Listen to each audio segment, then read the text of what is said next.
I think we can start. Hi everyone. Thank you so much for joining the session today, right in the morning. My name is Roberto. I'm really happy to be here, especially on the 10th anniversary of Voxet Casino. So it's really a pleasure for me to be here, and I'm really grateful for all of you to come to this presentation. Right. Let me actually give a quick introduction about why I came up with this presentation. Right. So to take this out of the table. I'm not like a performance expert. I never was, probably never will. I have no idea. Let's see what happens in the future. But actually the work I was doing currently took me into this path, right? And that's why I actually came up with this presentation, right? So my idea was to actually come up and present to people that are only starting in this area some of the tips, some of the things that I have to deal with, and some of the ideas that I came up with, also with some helps of my colleagues, of course, that were working on this area, right? So one of the reasons I ended up coming with this presentation is, if you're not aware, well, I work for Red Hat. I work in something called Quarkus. Maybe you heard about that, maybe you haven't. And I work really on the Quarkus core. A lot of the code that I write, it's pretty much executes all the time when we run Quarkus. So of course, a lot of people are going to look into that code, and they want it to be as much optimized as they want it to be, right? So when I actually started to do that kind of code, I have no idea, or at least I have like just a few glimpses of some of the performance stuff, and actually I had to become a little bit proficient in that area. So again, the reason why I came up with this session was to try to make things more approachable for things that were starting up in this area. So hopefully some of you are starting this area, have some curiosity on that. Maybe you have some more proficient people over here, and hopefully I'll get some more tips to you as well. So let's see how that goes. Anyway, if you have any questions, feel free to ask me at any time. I like to take questions during the presentation. I also have a lot of demos for you, so let's see how much I can cover. So just raise your hand. I'll try to come up to you. So don't leave the questions to the end. Feel free to interrupt me anytime, because I think it's more dynamic if we make the questions when they actually are relevant. Okay, so going forward, so most of you have probably heard about this sentence, right? Premature authorization is the root of evil, yes? But maybe you haven't heard that this is not the exact, this is just part of the quote, right? So the actual real quote is, well, let's just forget about small efficiencies. Let's just say 90% of the time, premature authorization is the root of all evil, right?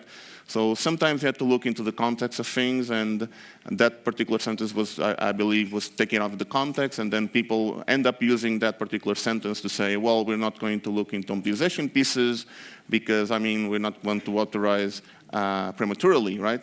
And I think we all agree with that, but in some occasions we have to actually look on what we're doing and see what's going on, right?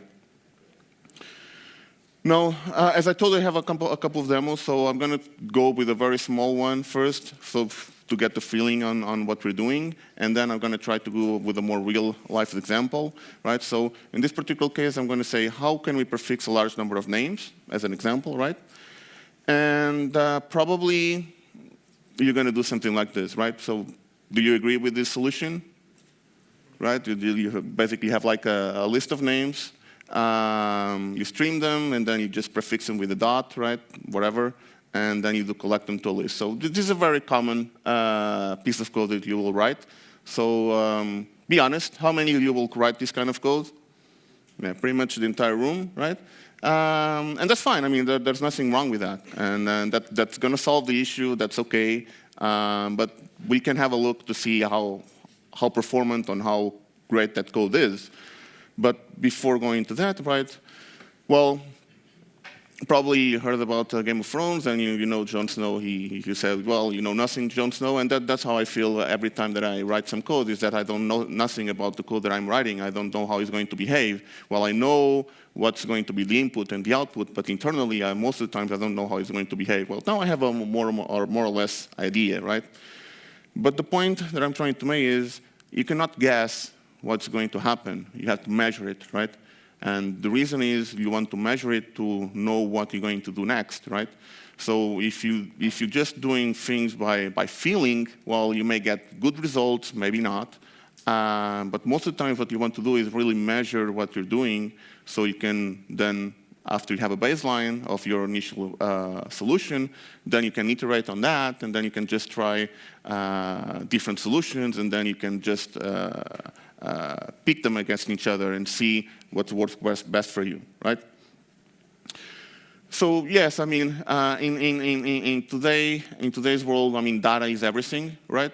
So, and that's pretty much the same for we want to do this kind of work, is you want to collect as much data as you want, so then you can make some decisions on what you're going to perform or what you're going to implement, right?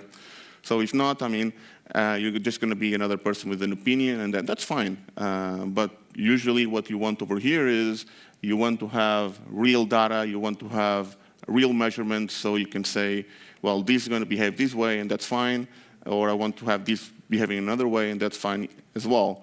But basically, that's the goal, right? So now, before actually we're going to test our solution, let's try to measure it and see how it behaves, and let's try to improve it, right? So digging deeper now into the actual code, right? So one of the things that I learned about and I really enjoy and that I use a lot is AsyncProfiler. So who's here heard about AsyncProfiler? Okay, just a couple. That's great. So I think that's a new thing that you're learning. Awesome. So the AsyncProfiler is a tool that you can use to measure. So there are plenty of other tools, of course, and so Java Flight Recorder, there's another. There's like plenty of profilers out there that you can use. So the reason why I like AsyncProfiler is because it shows you flame graphs of your execution when you're doing the runtime code that you're executing, of course. Well, it's open source. It's a very low footprint, right? So one of the things that you have to care is when, of course, you're measuring something, that measurement is also going to add some kind of load to your execution code. So you have to be a little bit careful about that, but let's not go too much into those details. And there's a lot of other features over there, but I don't want to bother you too much about it. Let's actually show a little bit on how that works out, right? So this is an example of like a flame graph, right? And this is like a runtime that I'm executing. And the interesting piece over here is probably not going to look for it. I'm going to show you like the real sample is that the actual code I'm trying to measure is like just a little bit on my code, right? And this, of course, can vary, right? So in this particular case, I'm running my code in a Quarkus runtime, so there's a lot of other things happening at the same time, and that's the only piece that I'm taking care of. Now, of course, you may be asking, well, why should I bother to just optimize a little bit when you have like a lot of stuff going on, right? So this just for as an example, right? So most of the code is I don't even able to optimize because that's the runtime that's doing. So I probably have to go over there and tell the people that are maintaining, hey, why don't you optimize this? But again, this is just as an example for that. Right? So in this particular framework, what you're actually seeing is the allocations or samples of allocations on memory of things that are being executed at the runtime. So that's one thing that you can do with AsyncProfiler. The other one is, this is now measuring CPU samples, right? So when you're doing measurements, you may want to measure how much memory you're allocating or how much CPU you're spending, right? So it depends on the code that you're executing and what you want to achieve. But most of the times, what you want to do is just try one or the other, look into code that you're doing, then you can measure how much CPU you're spending or how much allocation of CPU you're spending. So that's going to give you an example or at least a glimpse on how much you're spending over there. And the same thing for allocations, right? Now, so I mean, that feels a little significant, right? Okay, what should we do with that? So let's go over here. And I have here my application. Can you see that properly? I'm not going to show that too much, but basically there's like a bunch of commands here, so I can share that later. The thing with the AsyncProfiler is actually you can run it as an agent, so you can connect it with any Java application that you have. So there's a bunch of parameters over here, so you can play with them, right? I'm not going to go too much into details, right? But now you have a AsyncProfiler connected to your runtime. So here we're running a Quarkus application. And, well, I'm just going to invoke a REST endpoint, right? So to show a little bit of the code that I'm doing over here is you have like a greetings resource. I'm just creating like a list with a bunch of names. And then I want to greet them all. And, well, that's why I'm calling it REST endpoint to get like that over here. So you get something over here. I can say hola, and then you get all of that, right? So let's kill that one. And I haven't done anything yet. Well, I'll just profile the application and just collected the data, right?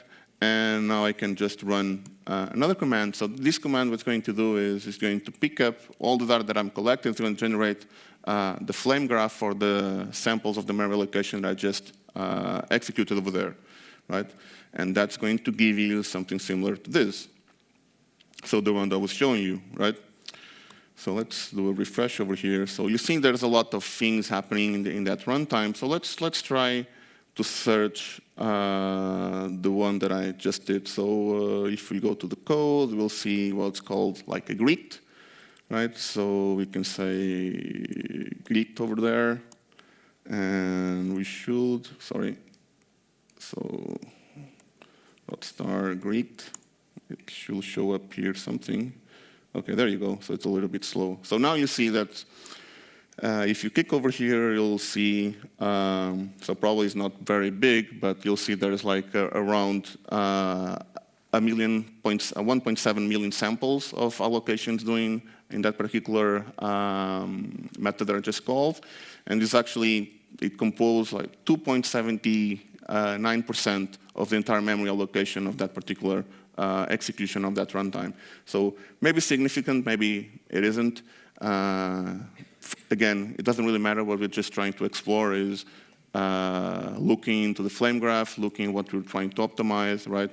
So, of course, the idea is you want to always focus on the things that are bigger, that you can actually influence. So in this particular case, all the rest of the flame graph are pieces from the runtime itself, so I cannot influence those, but I can influence, definitely I can influence that particular piece of code, right?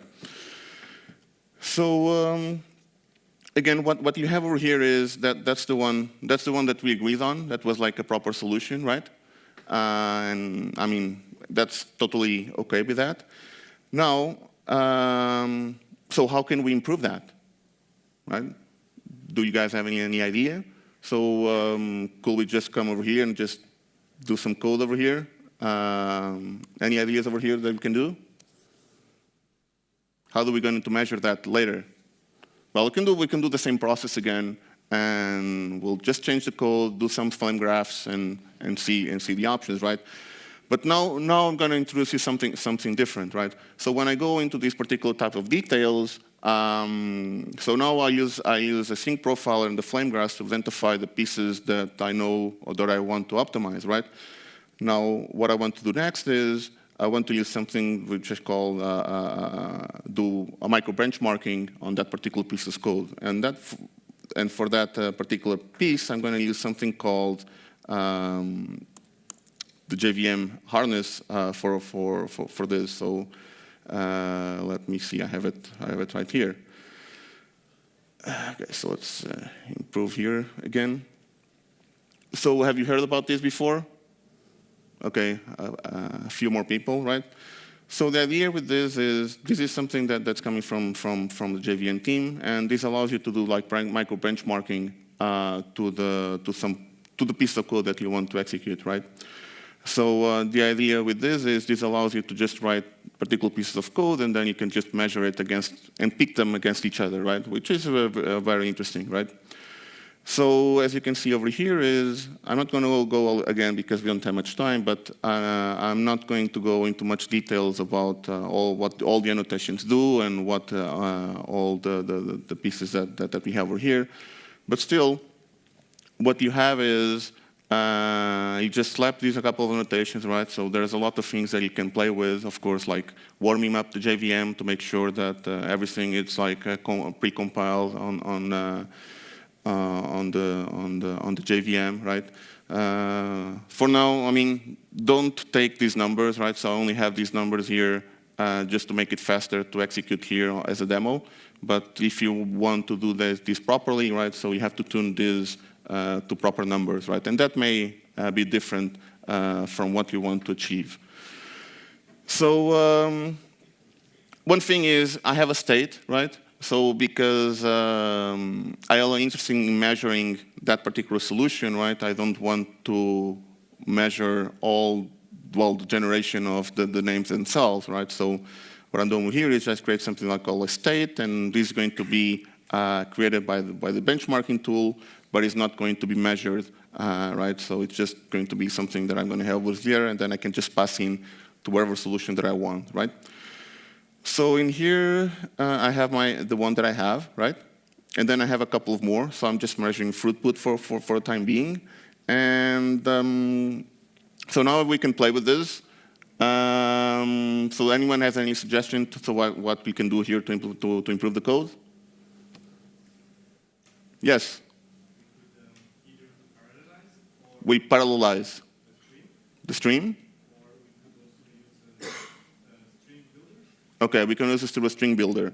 I think that those are very good suggestions, right? So I did a string builder over here, right? I didn't do parallelize. I can probably do that. We can actually try it and do it. So that's thing. So that's how you were thinking that we could do, right? Okay, that's fine. But I actually did like a third one, which is a little bit variation. But let's actually pick them. So I'm going to just execute this and see what's going to be the output, so you can also have a feeling on what's going on over here. So let's do it like that. And now what you're going to see over here is like solution one, the throughput. It's, I mean, these are scores, right? This doesn't mean that it's going to execute or it's going to process X number of whatever. It's just a score. It's just the throughput score for that particular solution, right? And that can vary with the inputs that you put and the parameters that you put on the benchmarking, right? But still, you're able to compare how they match against each other, right? So that solution one, so you know that the score is 2460, but the interesting piece is when we had the string builder, actually it got worse, right? So that's a very interesting example because when I first started, I mean, probably most of you heard, and that's probably why you suggested that, is, okay, we know that we're doing like string allocation, so we know that we want to use it like a string builder, and that's probably going to make it faster. But the score is actually bad compared to the first one, right? And the reason for this is, if you look into these now with a couple of eyes, you'll see, well, you're here like, okay, you're locating a string, you're concatenating a string, but the JVM is smart enough to make some optimizations on this. We're not going too much into details in that. But in this particular case, the string builder is also being allocated every time that you're iterating over that, right? So now the JVM is not able to do the optimizations on the string concatenation, right? So it's going to do a little worse. So let's look into solution 3, right? So it still uses the string builder, right? But now you notice that the string builder is declared outside of the array or the iteration. And what we're doing over here is we always are going to use the same string builder, but just going to reset the size every time we were doing we're building a new string, right? And well, I'm also here sizing the actual array that's going to contain the name, so it's also going to help a little bit. But now you notice that if you go to that run part, that this actually have a better score, right? So ideally, what you want to do is you can use the hardness, you can use the benchmarking, then you can now try a lot of solutions and see how things behave, right? So that's the idea with using this. One of the advantages of this is You don't have to go for the entire loop of like doing that on the application. There is a lot of other code that may be executing. It's going to distract you. It's a pain to compile and to deploy, maybe. So in here, you can just test particular pieces of code, and that actually works pretty well. That's one of the things that I learned, and actually I use every day, or mostly every week at least, to try a couple of things when I want to make sure that's actually doing the things that I expect, right? So this was throughput, right? But remember, throughput doesn't mean, so now you have to think of what you want to achieve with your code. Is it throughput, or you want to be fast, right? So maybe you want to have it fast or throughput, or just being fast, or just, well, you name it, right? So one of the things you can do over here as well is now you can change the benchmarking for, let's just say, average time. Or you can actually measure all of them, right? I'm just doing those here because, I mean, running benchmarks is going to take some time, right? And we don't have that time here on the presentation. But let's look into average time for these particular solutions, right? See how those behave. Okay, so as you can see, I mean, this is so small that you can actually there doesn't seem to be too much difference, but you still see like a little bit of a difference on the third one that we just implemented, right? So it's a little tiny quicker than the other ones, even though, of course, those scores over there, it's just a score. It doesn't mean that's the time it's going to take to execute, but still, it will give you an indication that one's going to probably be faster than the other two, right? And well, now what I can do here is I can go to my application. Now I'm happy with that. So let's go here to my resources. Of course, I have it right here, and I can just trade one with the other. Now I call that one, and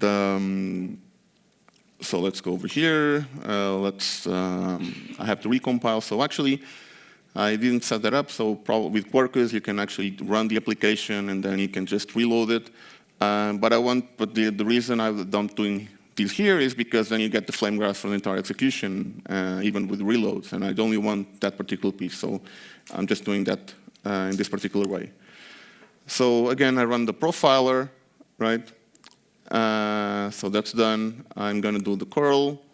So it takes some time because it's just creating all the initial data, which I didn't profile. So now let's do that one again, and I'll just generate like as a free, just so we can compare it a little bit. Okay, so let's go here to my browser. Let's copy that one. And that's called free. Okay. So let's go with the solution. So that was called the methods. Or let's go with greet. So probably it's just compare with the same one. So greet. Okay, there you go. Oops. That was not the right one. Okay. So now we'll see, if we look into greet, now we'll see that we were able to reduce like half of the allocations, of the samples of the allocations, right? So we were measuring 1.7 million before, and it was like 2.79% or something, if I remember correctly, on the grid. Yes, so 1.7 to 2.79% of the entire execution. And now you'll see that you're able to almost reduce half of that, right? So you may think that's not very relevant, right? Especially because, well, how many times you're going to do that for a REST endpoint? We're going to have to generate a lot of number of names, right? But again, this was just an example. But now if you think that you're going to invoke that REST point for just generate a single string for all the time, well, maybe instead of having like a big optimization, you're going to have like a small optimization for all the calls you're going to do to that particular REST endpoint, right? So it's just a matter of you to know what's relevant for you to optimize, right? But the idea over here, again, is to give you the tools and to give you the overview on how can you measure, observe, and improve, and keep measuring to see something that's going to actually improve your code, right? So that's the idea of this particular piece. Okay, so I think that's great, right? So that's really awesome, I believe. So that's with the Java benchmark. So usually those are the two tools that I use the most, is the AsyncProfiler and Java microbranching harness. I think those are great tools. Those are awesome. Of course, there are other ones that you can use. So play with those. I'm pretty sure you're going to find many options that you can use to what you want to achieve and what you want to measure. But again, the idea is always measuring and to always keep improving what we're doing over there, right? So this is just an example of what you're doing, right? So, of course, probably one of the questions you might be asking is, well, is this worth it or not, right? So when you look into these particular pieces of code, right, which one do you prefer, right? You probably prefer this one, right? It's more pretty, right? And yes, I mean that's a very relevant thing. It's unfortunately sometimes you have to go into these types of lengths, right? But the idea here is you don't have to go crazy and apply these optimizations to all the pieces, right? So the idea is you look into the runtime and see the pieces you want to optimize, and then you have to go to these particular lengths to be able to do it, right? So again, I'm not saying that you have to do this and write this particular piece of code to all the pieces, but sometimes it's necessary to achieve some of the performance that you want. Yes, sir? Is it possible with the AsyncProfiler to identify what's the bottleneck of the function? What's causing the function to run so slow, for example? Yes, I mean, if you look here, in the AsyncProfiler, right? So if you look in the first solution, what you'll see here is, okay, so this is the method being called, right? So let me put a little bit, right? And you'll see that, so probably not, you'll see, oh, sorry. Let's go there, over there. I lost that. Okay, so now you see the entire stack that's being executed on the runtime. So now from the entire execution over there, you'll see that a lot is just being string concatenation and adding stuff into the array, right? So and the rest part, so this part is actually also relevant. That's the piece that we cannot control because that's actually being the response being written from the REST endpoint. So the piece that I'm able to control is this particular method over here. So I'll see a lot that's being executed is just string concatenation. The other one is just growing the array, right? So because we have so many elements on the array, so the JVM will start with a fixed set of elements on the array. Usually, I think it's 10, and then it has to keep growing the array because we have so many elements that are being executed, right? So the only pieces that we can optimize over here is try to optimize how the strings are being allocated, right? And one of the problems is, well, I'm creating new strings all the time. Well, it's just better to have like an array which uses a string builder to just append and then reset it and append and reset it because instead of creating new strings all the time. And the other one is just to size the array to the things that I really want, right? But in here, this particular piece of code is you'll see, okay, I'm spending time on allocations of strings, and I'm spending time on creating the new array. So those are a few pieces that you can look for. But there are others, right? So just to give a very simple example, right? So one of the other pieces that we optimized recently into Quarkus is if you come over here, probably, I'm not sure if that's you. Oh, there you go. So you'll see that there is this UUSI random that's being generated every time we start Quarkus, right? And most of the times you're not going to need this. So it's just like a configuration that's over there. If you want to have a unique ID, you can use it, right? So we actually optimize this to be lazy, right? So it's only going to create the UID if you actually call for that, right? Sometimes it's not about the cost itself, because you may have to pay the cost sooner or later, it's just deferring the cost to some other place when you actually need to pay that cost, right? So there are like plenty of things that you can do, right? So in this particular place, I know that I cannot optimize. Well, maybe I can come up with a different algorithm that's going to be better to generate unique ID. But in this particular case, I know that I cannot do anything there. But one thing that I can do is I can just defer that to a different time, and then whoever is running the server doesn't have to pay that cost unless it needs the actual UID. So as an example. Did that help? Wonderful. Okay, so yes, again, this is not really beautiful, yes, but I mean, it is what it is, right? So maybe you have to improve how we write at least Java code.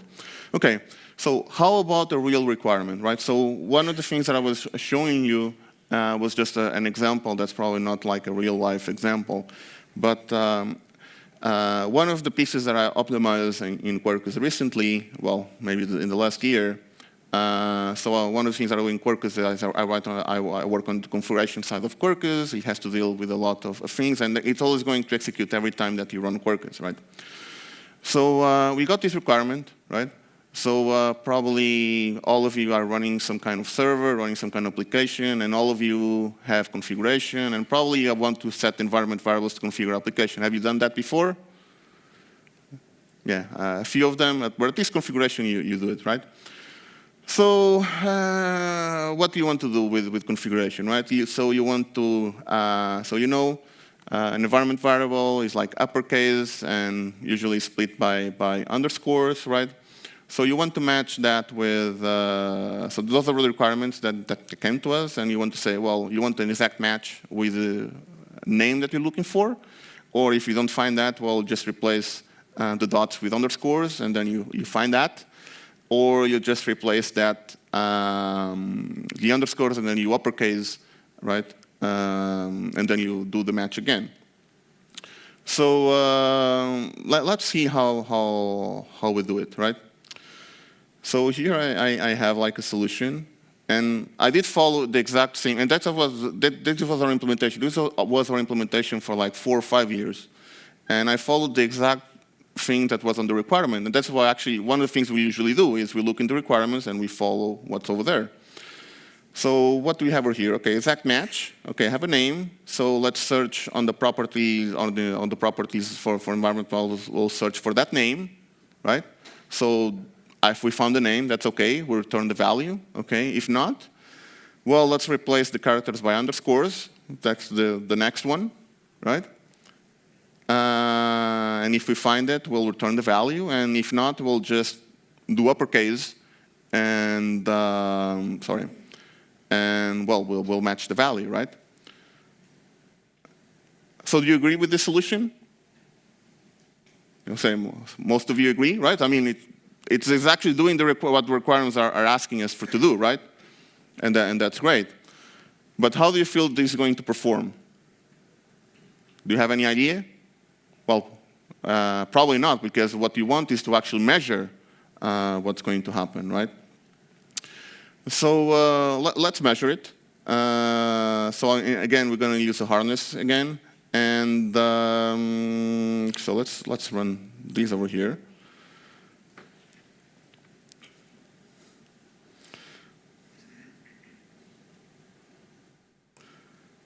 So the one that I should show you. See the throughput. So the throughput is actually, so again, these are numbers. You cannot compare them with the ones that I showed you before because it's a different thing. So you're seeing there is like 41 whatever. But you know that I have some over here that's actually almost like 50% increase in performance, right? Or at least in throughput, or at least in the measurements, right? So even though that solution was okay, right? A lot of the things that happen to us is we blindly follow the requirements and how they were doing, and then we don't think out of the box to say, okay, even though if these are the requirements, let's try to think another way to implement that, right? So probably you're eager to know what we did to improve that, right? So picking some of the examples that we were seeing in the first example that I gave, we know that strings allocations, they allocate a lot of memory, and they, of course, waste some CPU time.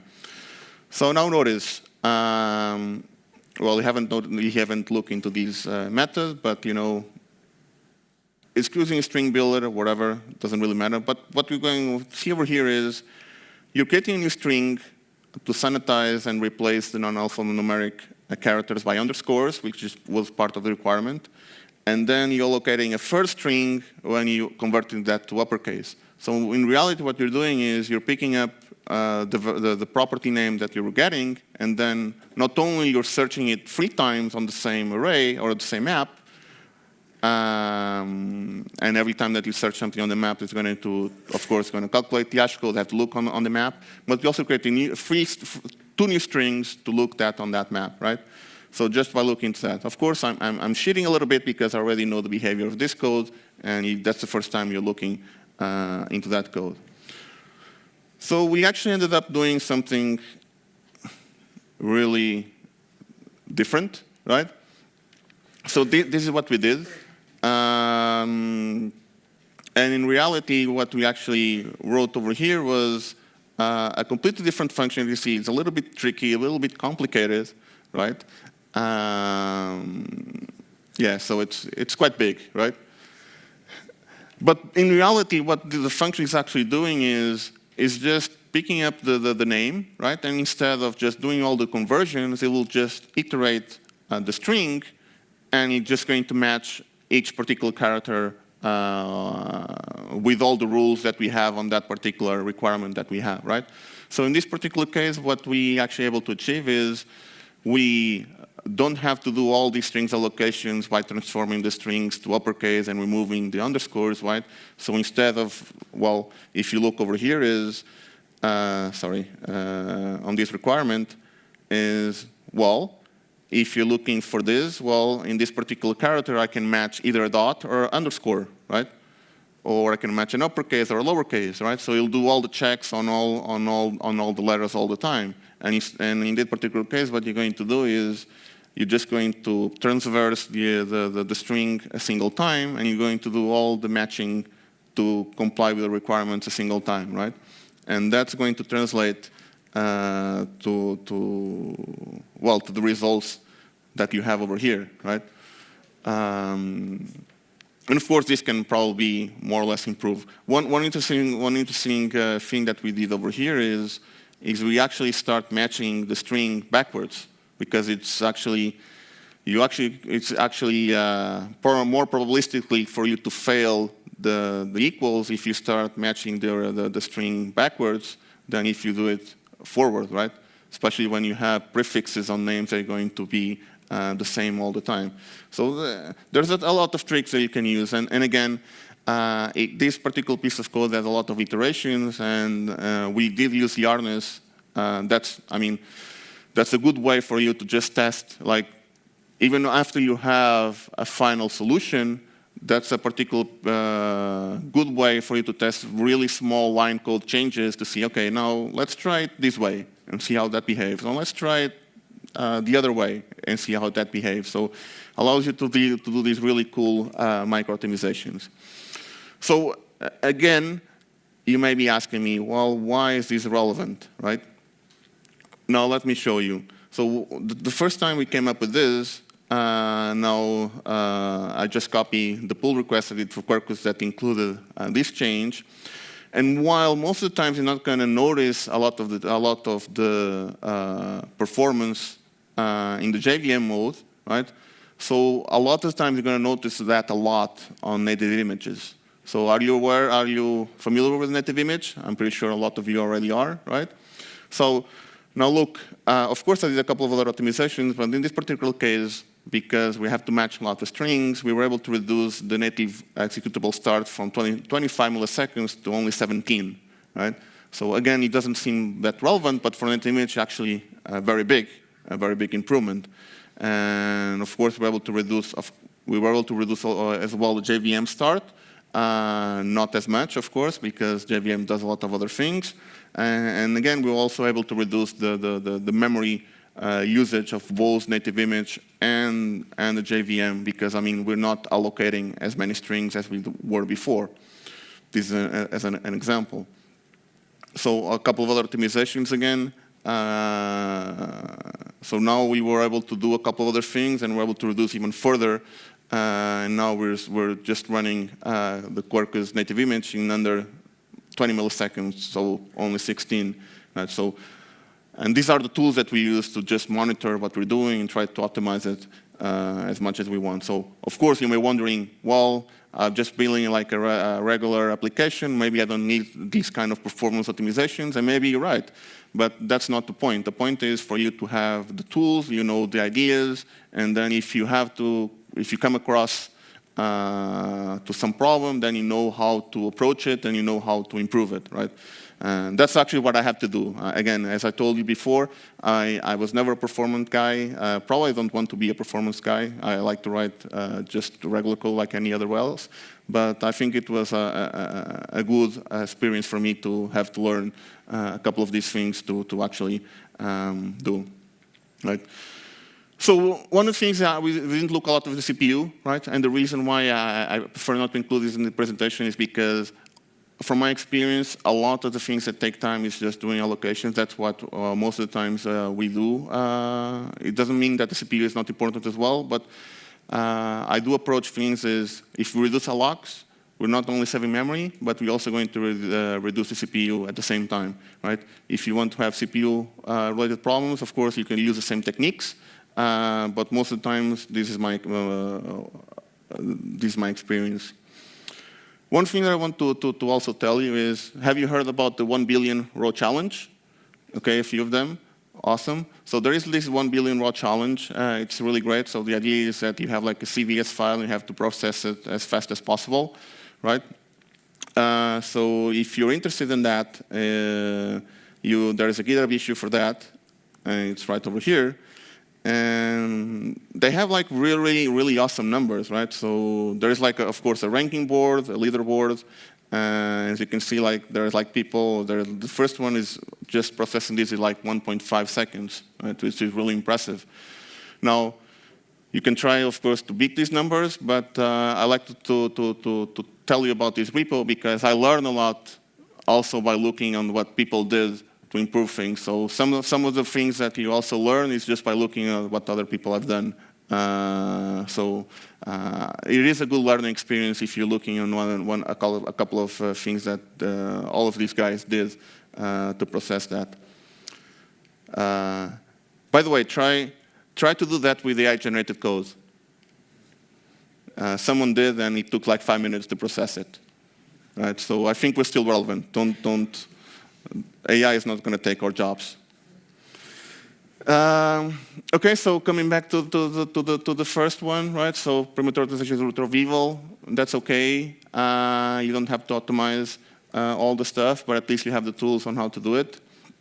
So probably you've seen this a couple of times, right? So that's the Raptor engine that's being, so look at the first iteration, look in the last one, right? So if you look into a lot of things that we do is we start slow and then we make it faster. So just for you as a curiosity, I have here, so these are like a lot of the measurements that I do on the code that I write. So you'll see, okay, so these were the versions that I was showing you on the pull request. So there are some improvements here, and then you'll see there's the degradation, probably because we added new features. And now there's like a huge degradation, and that's fine. Right? And then now we're working again to improve that, and I've been doing that in the last few versions. Now we get like a better improvement again. So sometimes you only want to get the functionality right first, and then you can move and try to improve things. So we don't have much time left, so we're almost in the end. So the last thing I want to tell you is, ideally, you want to identify the critical path of the application, right? To know what you want to look for and optimize. Sometimes you have to sacrifice the beauty for convenience, right? So the example that we gave, I mean, everyone will like this first solution. Sometimes we cannot do that. Don't get obsessed, right? So some of the things that I've looked for is like people get obsessed. Oh, this flame graph is just like really bad over here. But then you look for, and then it's just like a really, really tiny piece of code when you can look for something that's much bigger. Maybe if you spend even more time to optimize that, but the problem is you're going to get a better return of your time if you optimize that piece before. So don't get obsessed on the micro-optimization side. Look for the big pieces first, and then if all of those are done, then you can move to the smaller ones. So measure, measure, measure. That's how you know if you're getting improvements. Be critic. So sometimes numbers are going to show you something that maybe you want to know, or maybe that's what you expect. But sometimes when the numbers tell me what I expect, I always question, is this real? Is this correct? Right? So you have to make sure that you're measuring right and that you're getting the numbers right. And learn. Right? So everything is a learning experience. So the time is up. I hope I found it take like 30 seconds more, I guess. So thank you so much for joining. It was really great to have like a full room. I hope that you learned a couple of things here today. And since we don't have much time, I'll stay here, and please feel free to reach me out and ask any questions if you have more. So thank you so much. Enjoy the conference.